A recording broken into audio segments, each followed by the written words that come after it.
Hello, hello, hello, pre-K teachers. So today I want to talk about what C.O.R.E is. So your core means clear, organized, relevant expectations. Every classroom needs C.O.R.E. Every classroom needs clear, organized, relevant expectations. So it's important that the information that you are giving to your students as far as how they move in the classroom, what the expectations are, what you want them to do or how you want them to move in the classroom is clear. Your core has to be clear, okay? In order for your students to understand and to grasp what is expected of them, you must make sure that the core values that you come up with for your classroom is simple. They have to be clear and simple. They should be easy to understand and easy to remember and associate with. When you make your expectations simple and clear, then teaching them is easier for you and learning and understanding them is easier for your students. Okay, so that's clear. 2, it should be organized. Your core should be ordered or arranged and organized in a way so that it's easy to remember, right?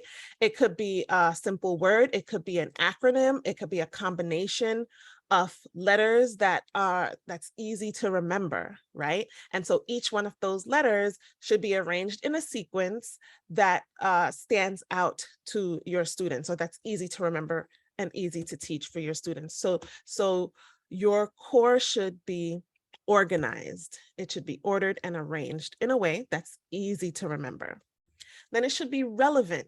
Your core should be relevant to the age group, grade, and students that you are serving.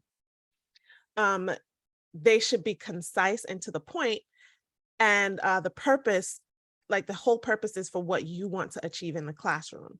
So everything about your core that you create and that you come up with together with your students it should be relevant to them. Okay, you want to make sure that they represent you want to be sure that these represent and have a clear connection to your personal values, how you want to feel in the classroom, how you want your students to feel, how you want them to move in the classroom, and it should be relevant to the experience that you want your students to have, and how the experience that you also want to have, as well as the teachers in your room. It's just the standard of how we operate in this classroom. It should be relevant to the age of your students, okay? The age and grade of your students, as well as the understanding. So next is expectations. Now, expectations are something that it needs time to help your students understand what is it that you're looking for, right? So expectations are not just hard, fast rules that you come up with to say, do this, don't do that, don't do this, don't do that. But just as far as when you come into this environment, now things might be different at home, things might be different at grandma's house, things might be different in after school, but when you're here in this classroom environment, these are the expectations. This is what we do. This is how we operate. And the reason why we do this is so that we can feel this way. Okay.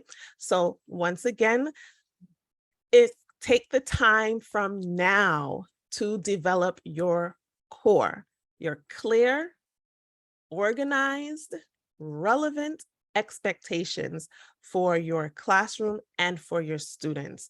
And once you have a clear idea of what your core values are and what core expectations you want to bring to your classroom, then it's easier for you to guide your students in that direction through the conversations that you have with them on those first days of school. And then it's also easier for you to plug right back in to those core values and to those expectations as you go through the school year. So for example, if one of the core values is teamwork, you can always preface something that you want your students to do with the fact that, okay, guys, remember, we are going to work together as a team because we're going to show teamwork.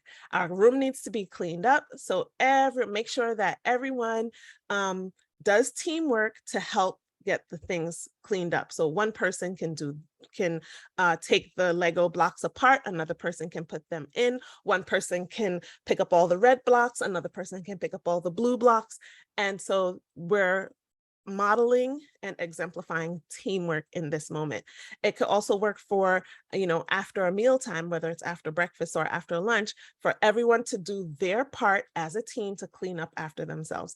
As well as, as well as when it's time to go home and everyone has all their things, we do teamwork to make sure that the things in our classroom that needs to get done gets done, and that we can help a friend out. If a friend might be struggling with something, or if they need help with something, you can always say, okay, you can go and do teamwork with your friend to build the tower, or you can do teamwork with your friend to create something, or to clean up something, or to set up something, or whatever it is in your classroom. If teamwork is one of your core values, you can always use that throughout the entire school year to really build it in. It's more than just teaching them what teamwork is about or what the core values are, but it's about demonstrating it and about living it so that it becomes a permanent part of how they operate. I hope you found this helpful and have a great rest of the day.